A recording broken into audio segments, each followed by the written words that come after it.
Great that you can be back here, buddy. What's up, Raymond? Newman, good to see you. Good to see you.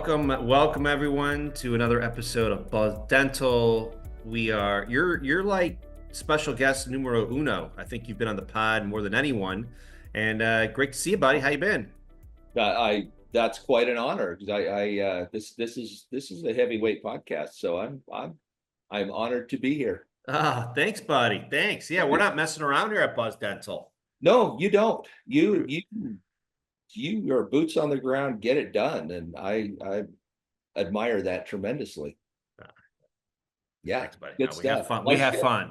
How have you been? I'm doing great, man. Thanks. Yeah. So anyway, anyone listening out there, if you're thinking about doing a show, do a show, right? Like that's my take. Like it's so powerful to have your own content and think like your own production company these days. I know, Brad, you have your own show with Empowered Dentists, and so anyone listening out there, obviously you want to be posting on social media and sending email newsletters and all that. But coming into the new year, think about, like, do you have the bandwidth and interest in doing your own show, a podcast or a YouTube series? Dr. Morris has Wellness Wednesday series. I don't know, Braman, what your take? And by the way, for anyone that doesn't know, Brad Braman is the GOAT when it comes to practice management.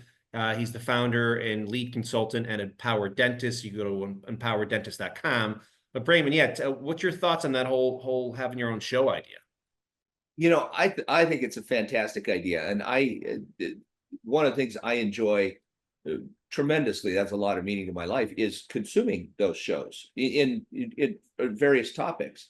One of which is coaching and consulting, and I consume a ton of that stuff because it adds meaning to my life. I get to hear different perspectives. I always learn something, and as entrepreneurs and dentists, we have that ability to give that gift, if you will, to everybody that listens to podcasts, watches YouTube, whatever you do.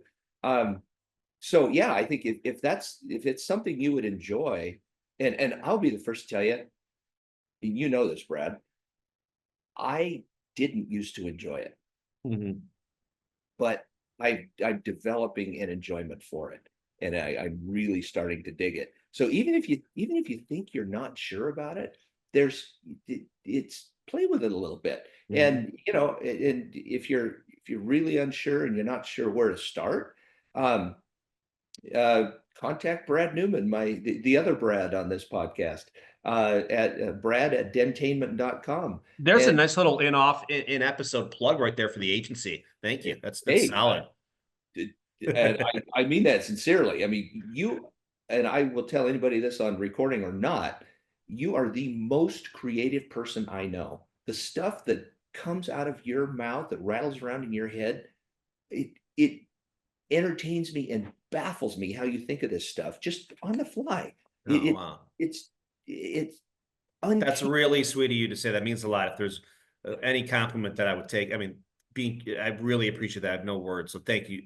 Well, and it also helps when you're conversing with an inspiring person like yourself and raising deserve levels and thinking outside the box. That's the key, buddy. Honestly, when it's like great teammates, like I'm a big hockey fan, big hockey player. When you put a line together and there's chemistry with 2-3 guys on the same line, they get more creative. They take more chances, they're more bold. And that's big kudos to you, buddy. So it really is.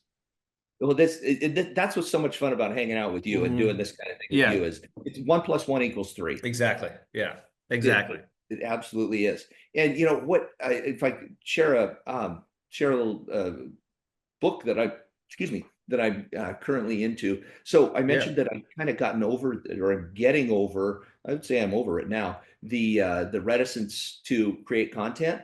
And the book that somebody shared with me is called Positive Intelligence. And I'll be honest, I don't think that book is aptly titled. It's anyway, check it out. Is that the same author who did Emotional Intelligence? No, that was Daniel Goleman. And that too was very good. Yeah. And I think that's what the author is shooting for. And his name is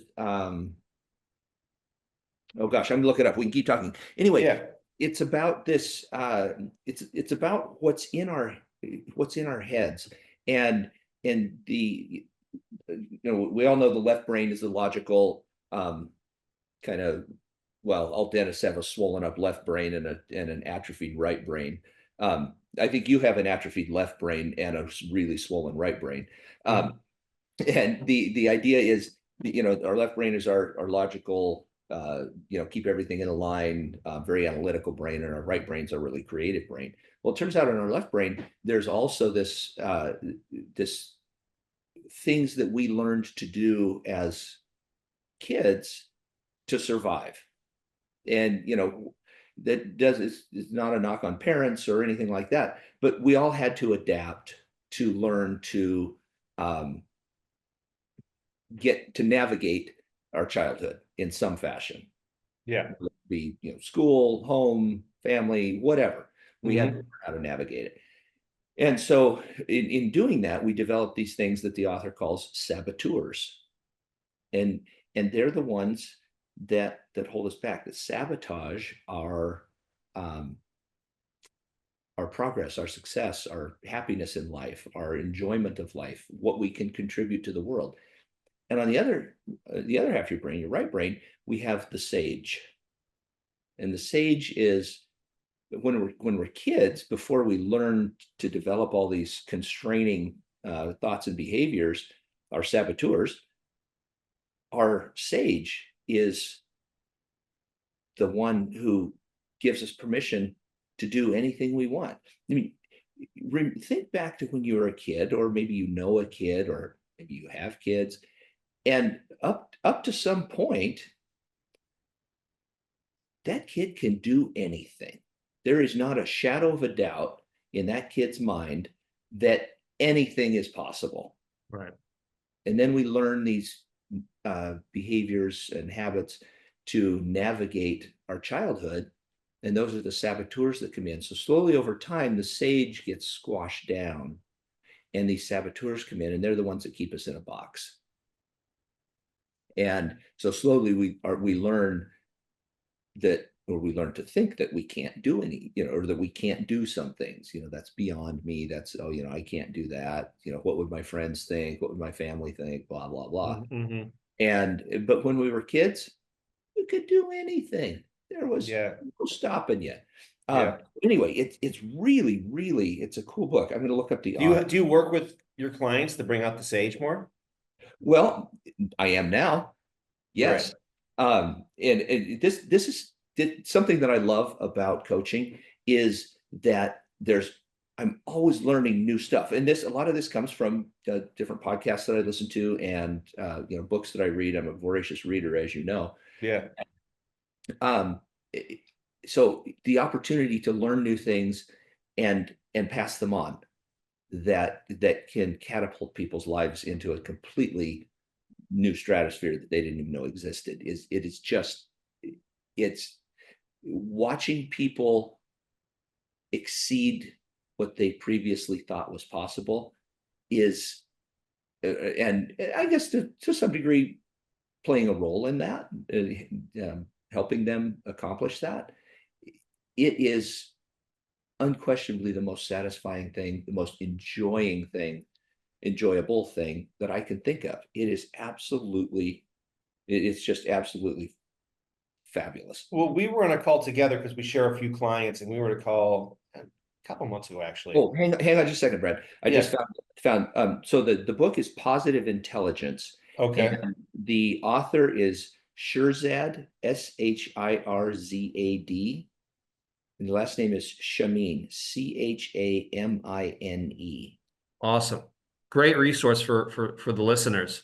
But you really are, I'm not just saying this, but like we were on a call a couple months ago with a client and together, and I came up with one recommendation, like a goal for the end of the year for the marketing, without getting into details. I thought it was a pretty audacious goal, and you came in and almost doubled it. And at first I was thinking, dude, love the deserve level raising, but I was thinking, I don't think it's feasibly possible to even hit that goal. But I kind of zipped my mouth. I said, fine, like it can't hurt to set the big goal. It's like, sure, it's like a non-playoff team in hockey, back again to the analogy, going, let's win the cup. But sometimes it actually happens, right? Like it was such a big goal. By the way, I always say, let's get back to that hockey analogy in a second. I want to talk about that in a second because it's important to talk to you about. But anyway, the client is literally, he's got a few weeks left. I think they're going to hit your goal. Oh, Like they're going to hit the goal. Like, so they're on track. I just talked to them this morning, early, just Okay. like an hour ago. How are they doing? And they're like 3 away from the goal. How is the last week been better? Yes. Good. Yes. Good. Yeah. Good. Good. Yeah. Good. They're actually going to exceed it. Great. By the way, last week better without getting into client details. And I don't want to jump around too much, but when it comes to Google ad spend, so just to recap here. So SEO has always been termed as search engine optimization. Now it's basically called search everywhere optimization. On top of that, Google's search dominance has gone from 90 to 80%. Now it's around 50%. So overall, I have seen most offices not even spending on ads, Google ads. And if they were, spending less than was needed. On top of that, increased competition, other people searching on ChatGPT, TikTok, Instagram, YouTube. So a little bit of a side note here. If you need a lever to pull, especially these last few weeks to crank out the new patients and finish strong, the easiest thing you can do immediately is just increase your ad spend. Like immediately, as long as they're being done properly. And usually we see that as like, once the website's dialed in, focus on conversion, great social, really nice digital footprint. Sometimes the missing link is literally just like enough budget on AdWords, Google ads, right? So just a little bit of a side note I wanted to throw in there. Good to know. Very Okay. good. Yeah. Yeah. So that's great. And so that kudos to you, Brad. Like you were all about deserve level. So I just want to mention this. So the Chicago Blackhawks, who are my favorite hockey team, and we had like a serious run, like 3 out of 10 cups, just unbelievable. Like it's so fun. Like, and people listening, like I'm sure, like, everyone's got their favorite teams, and there's nothing like rooting for a team that's winning and like watching the games every night. It's amazing. Anyway, while the Hawks were making that run, like all around the city of Chicago, on billboards, on buses, on t-shirts, like it just said one goal, and it was a Blackhawk head. And the one goal, it was obviously the goal was like it's to win the Stanley Cup. Like that was the goal, and they won 3 out of 10 cups. Like that was the goal. You never see that anywhere anymore. Like it's not on buses. No one talks about one goal because they're like, we're not going to win the cup. Well, they're like, we hope to be a playoff team in 5 years. It's embarrassing. They got rid of the coach last night. Here's the thing. Whether it's a dental practice or an NHL team or anything you're doing in life, I feel the goal should be to win the cup. Why would we just hope to get into playoffs in 5 years? It's embarrassing. You're in the NHL and you're an original 16, right? So I know that you probably agree with this. Like, why not, even if you don't maybe think you best team in the league, at least have that mentality of one goal, so everyone's got that in their mojo and energy when they hit the ice on practice and games. What's your take on that? We could spend the next 3 hours talking about this. That you are in every conceivable way. You are so right. Why in the world are you in the NHL if you don't want to win the cup? Exactly. Why are you even playing the game? Right. I mean, if you don't want to win the cup, go play basketball, for crying out loud. I mean, I can't imagine. You're right. I can't imagine lining up. You're right. Yeah, it's like, why not go for the goal? Go for the cup. Yeah. And hey, you set the goal to win the cup. Well, if you don't win the cup this year, did you win a couple more games this year than you won the year before? Yes. Okay, great. You're 2 games closer to winning the cup. People say, oh my God, I didn't hit, I set a goal and I didn't hit it. That's the whole point. What? So what? Right. You got a little closer, and next year you win a couple more games, and the next year you win a couple more games, and pretty soon you win 3 out of 10 cups. Right. Yeah. But if you don't set the goal to start with, you're never going to get there. And there's like quantum physics, that stuff, the whole energy of seeing one goal everywhere in the city. The whole city's got that vibe of like cup. Like you walk into the building, the stadium, everyone's thinking, expecting cup, but there's like an expectation of that. This is why I like offices that have like, good mojo and inspirational sayings on the wall. Like I love restaurants and places that like you can sense like, wow, this is like an inspiring place. Like when a city has that and a stadium, like really beautiful stuff happens with the team. And I feel like in a microcosm level, on a smaller level for a practice, like, you don't have to have t-shirts that say we want to be the top dentist in, Charlotte, North Carolina, but like there should be like an internal goal of like, we are going to hit this goal or, achieve this, or I'm going to get accreditation or whatever that goal is for each clinician in office. I think there should be a true north that is big and audacious, or I don't know. What's the point? Why bother? Why bother? You should just, I mean, if you're, okay, there's a saying or a quote, and I wish I knew to whom I could attribute this. Nietzsche? Is it Nietzsche? Could be. I don't know. He's got like 80% of the quotes out there, I think. Yeah. At least. Or Carl Chung. It might be Brian Tracy, but anyway. He's got a lot of Tony Robbins. We'll go with Tony Robbins. One of these guys. Yeah, we'll go with Tony Robbins. Those with no goals are doomed to aid in the achievement of those who do have goals. Yeah. Yes. So if you don't have any, you are doomed. You're somehow you are going to help somebody else achieve theirs. Right. So it's, goal setting is almost a cliche, which is sad. I mean, look at Elon Musk. I mean, love the guy or hate the guy. This is not a political thing at all. He sets big, audacious, insane goals. Unbelievable. At the time, he doesn't achieve them. And it makes me just irritates my soul when people get on his case for not achieving a goal that he set. Okay, so Tesla didn't hit their sales goal for this quarter. Well, if it wasn't for Tesla, we wouldn't even have electric cars. Right, exactly. At least they wouldn't be where they are. Yeah. And SpaceX, are you kidding me? That guy figured out, or he and his engineers figured out how to land a bloody rocket. I got to tell you something really quick, if you don't mind me interjecting, because it's brilliant you're talking about Elon and the goal setting. And so when we talk about, I love talking to you about him and AI all the time. It's amazing. But I think it was like a podcast that one of the Sequoia partners was on. When Elon does his calls with like managers and team members, he just asks, what have you done in the last week? He's like, well, what have you done in the last week? And that question make sure everyone's working, like everyone at the company asks this, make sure like he has an overview of what people are working on. Are you working on the right thing? And B, like, are you working? Right? Like, it's such a brilliant question. Can you imagine that, dude? Like, just getting, I'm going to start doing that. I got a call here when we're done with the podcast. I'm going to ask him, see how it goes. And like, what have you done the last week? And just get the response. We'll laugh about it. I'm literally going to ask though, like in terms of like in my space, it'll be like, what have you done last week for like content or marketing or getting social proof or asking a team member to, encourage, patients to do YouTube, whatever it is. I'm just going to ask, what have you done in the last week regarding that? And it's a really strong question because there's an expectation of there, like, just tell me what you have done. Cause I know there's going to be some good stuff, I don't care what you haven't done. I want to know what you have. Yeah. Yeah.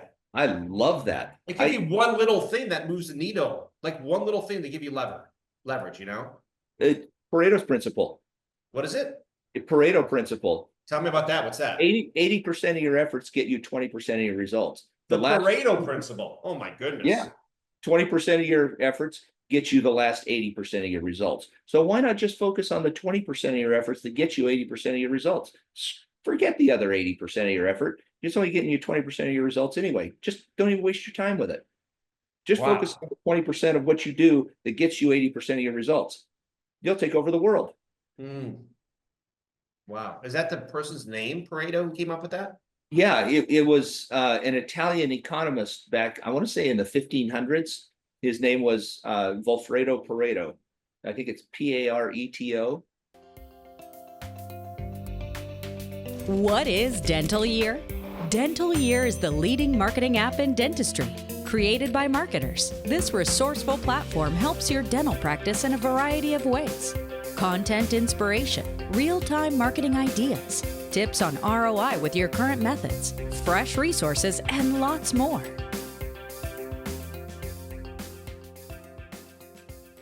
Well, this is amazing. The 80-20 principle, also known as the Pareto principle, originates from Vilfredo Pareto. Gosh, who's going to buy the .com Vilfredo Pareto? an Italian economist and sociologist. Brilliant. Brilliant. Yeah.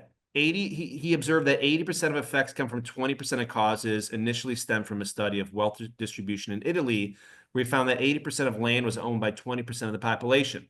But this principle has since been, it's since widely been applied to disciplines including economics, business, and personal productivity. Braman, you're a genius. I love that saying. It applies to so many things. It's unbelievable.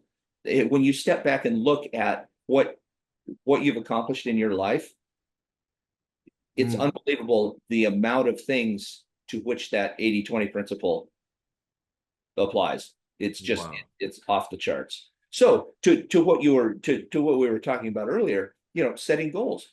20% of people set goals. 80% of people don't set any goals. So that 80% of the people that don't set any goals help the 20% because they're working for the 20% that do set goals. Right. And without that, there's no you're as Tony Robbins, as we think, said, you are doomed to help that 20% achieve their goals. So finishing off the next few weeks of the year, gearing up for the new year, what would be your advice for anyone listening who's like, all right, I get it. I don't know where to begin in terms of goals. Like, is it goal production? Is it new patients? Is it hire a new team member? Like, what would be your advice for team members or clinicians listening on how to properly set goals for the new year, whether it's on a quarterly basis or yearly basis? Like, what's your kind of high level approach on that?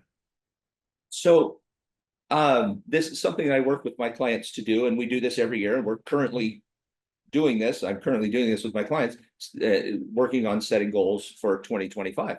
So the timing of your question is perfect. There are a couple of things around goals that are really important. One of the things is how we phrase the goal. If you phrase it well, how we want to phrase it is as if it's already happened, because that sets your subconscious. That's what builds the bridge in your subconscious mind between where you are and where you want to be. If you give your subconscious doesn't evaluate the kind of instruction that you give it, it just does whatever you give it.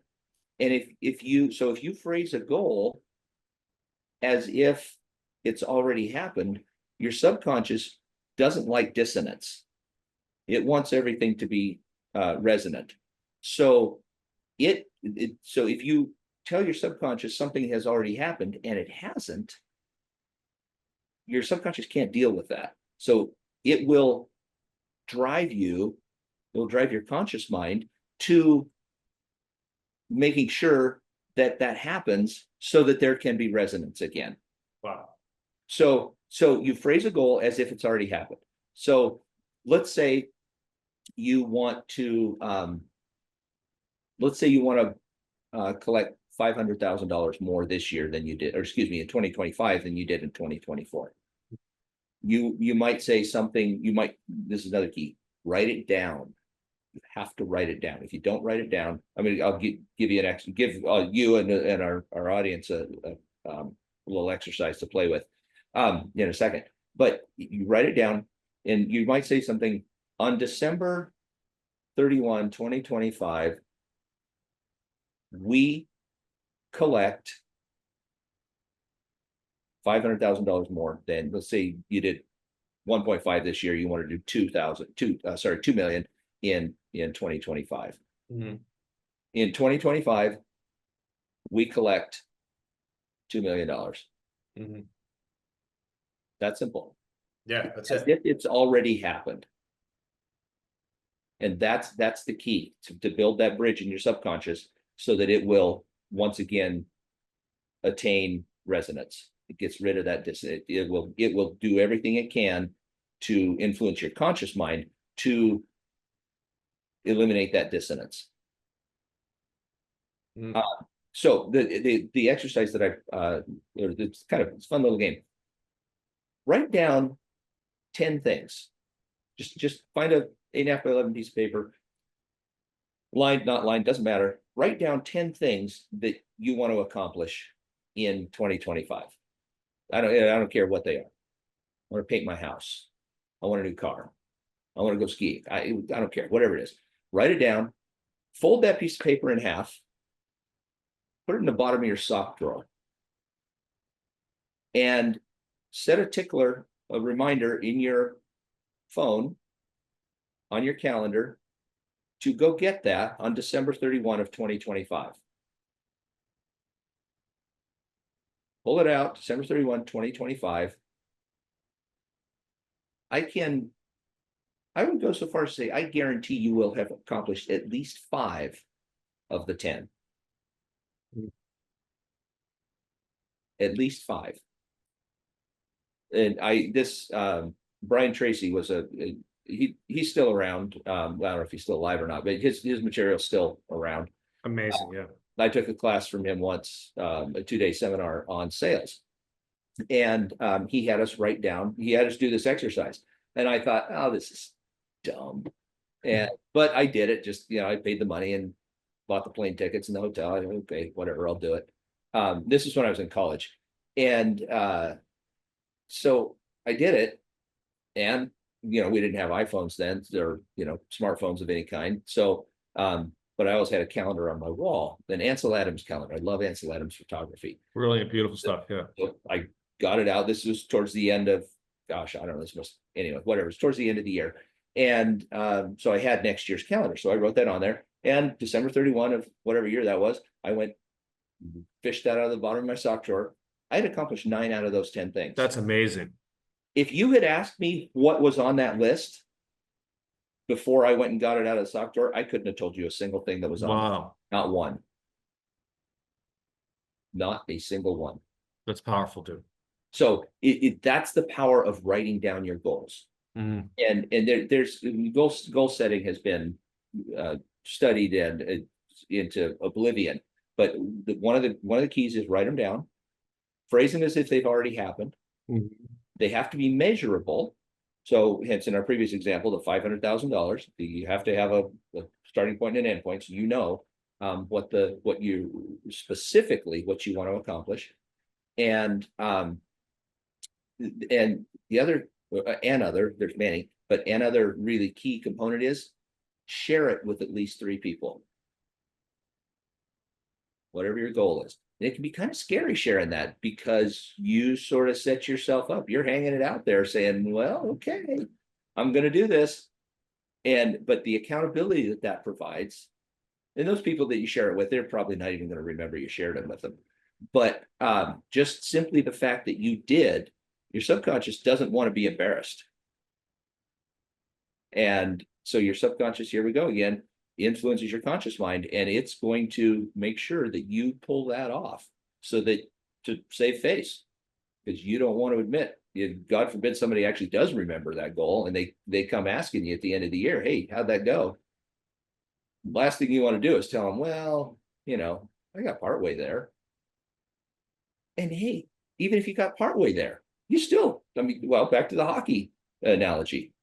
You win a couple more games this year, a couple more games next year, a couple more games next year. Pretty soon you win the cup. Yeah. With the people, I hadn't thought of this. So I hope this is okay. I'm going to throw this out there. No, of course. I have a goal setting, very simple goal setting sheet that I share with my clients. And if anybody that's listening to this would like that, yes, I'm happy to send it to them. You can email me. It's Brad, BRAD, at empowereddentist.com. EMOWERED dentist.com. And I'm not going to spam you with a bunch of, garbage emails or anything like that. If there's something you want from me, if there's something I can do for you, let me know in that email and I'll be happy to take care of it for you. But this is not just an exercise to get a bunch of emails that I can drive nuts with garbage. So yeah, if that's something you'd like, email me and I would be more than happy to send that to you. And there's one goal, one sheet, one goal. And the directions are on there, and then there's just fill in the blanks. And so one sheet, one goal, print off as many as you want, share them with your family, share them with your team at the office, share them with your friends, anybody that wants it. You can print as many as you want, and just use it. It is Awesome. but this is my permission for you to use it and share it with anybody you like. That's But a great resource, buddy. I want to get a couple pads of those. I'll email. I'll email it to you, and you can print off, make pads out of it, send them to whoever you want. Yeah, plus I want to use it. That's awesome. Thank you. When do you recommend like some of these production and practice goals they do on their own, like the doctor owner, or should they do them like collectively with the team? Great question. But back to the sharing it with 3 people. If you've got 3 team members, I want you to share it with the team. But do they have input on the goal too, or are you just sharing your goal with them? Oh, I misunderstood the question. I apologize. That's all right. Do it, but do both. Okay. You can Let's do both. let's say your team wants to go on a cruise. And you're like, oh my God, I don't want to spend the money on that. But if we hit this goal and for collections, we could afford to go on a cruise as a group. Right. Okay. Now we have a group goal to collect X number of dollars more this year. So we know that in 2026, in January, when the weather's crummy in the northern part of wherever you live, we're going on a cruise. So the answer to your question is both. Got it. Nice. And I would encourage your team to set their own personal goals. Maybe they want to buy a new car, maybe they want to pay off their house, maybe whatever it is they might want to do. I think those team member goals are really important. Oh, they're absolutely priceless, man. I know you do this with your team. And I highly recommend to my clients that they do it with their team. And I'm fortunate to be, as you know, I'm always taking my coaching classes. I'm always learning more about how I can help my clients be who they want to be and what they want to be. And so I'm currently enrolled going through the Hudson Coach Certification Program. And somehow I landed in this group of absolutely remarkable people. They call him the chief talent officer. It's basically he's head of HR at a very large.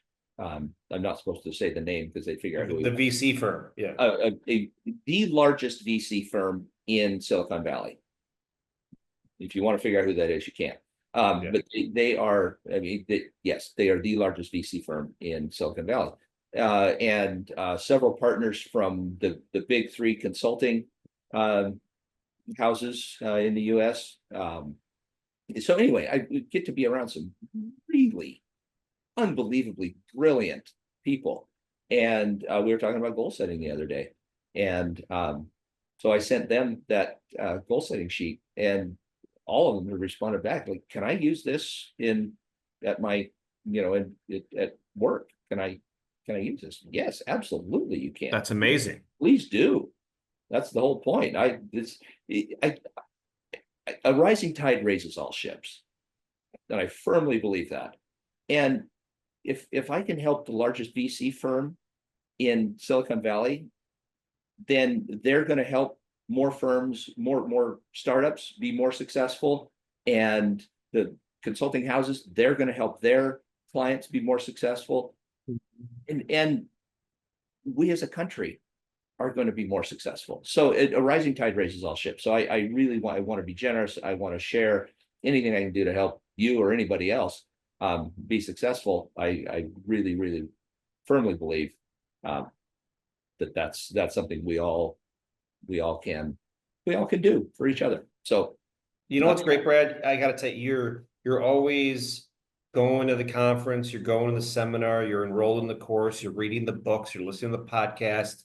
You're so inspiring because you're always trying to get better yourself so you could show up more and deliver more for your clients. And that is like full accountability, responsibility. You have like all great service providers do.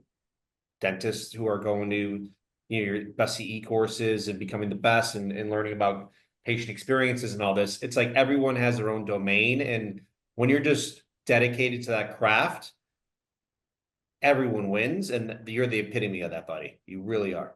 Wow. That's a hell of a compliment. Yeah. Yeah. Especially coming from you, because you run around with some pretty impactful people, I think would be fair to say. Another component of goal setting, and this is on my goal setting form, is why is this important to you? Why is this important to you? Because if it doesn't have any meaning to you, there's no burning desire inside you to accomplish this, you're not going to pull it off. Yeah. So it has to be, so there's 3 P's to goal setting: personal, positive, and present tense. Personal is why. Why is this important to me? The positive is phrasing it as if it's already happened. Not I will or I'm going to, but I have. I am. I have, as if it's already happened. And that's the present tense. And personal, positive, and present tense. Braman, dude, thank you so much for being on this on Buzz Dental again. Just to make sure anyone who wants to do like a goal setting strategy call with you or workshop or whatever, they just go through empowerdentist.com. Yeah. You can do that. You can email me right from there. My phone number's on there. Just call me, and if I don't pick up, leave me a message, and with your email address, your name and your email address, and I'll shoot that right off to you. Braman, you are the best, dude. Thank you so much for sharing everything about the Pareto principle, 80-20, goal setting, and all your other insights and wisdom, and sharing your passion with us, man. It's really amazing. Well, it is truly a pleasure. And next time we do this, I want to spend some time talking about some marketing tips and tricks. 100%. For people. I feel like I sort of hogged the airwaves here. And no, that was the point. I wanted you to hog. Oh, well, thank you. Yeah. Next time it's your turn. All right. Well, after we'll do another pod together with kind of marketing ideas and recommendations to have a big year after the new year. Okay, great. Well, yeah, let's. I'll jump on www.chatwithbrad.com and book another one right now, and we'll do that one. You're the best, buddy. Thanks again for joining us, and big thanks to everyone for tuning into this episode of Buzz. If you follow some of the recommendations that Braman spoke about, you'll without question have more joy and fulfillment, profitability, success, and most importantly, you'll also be a Wizard of Buzz.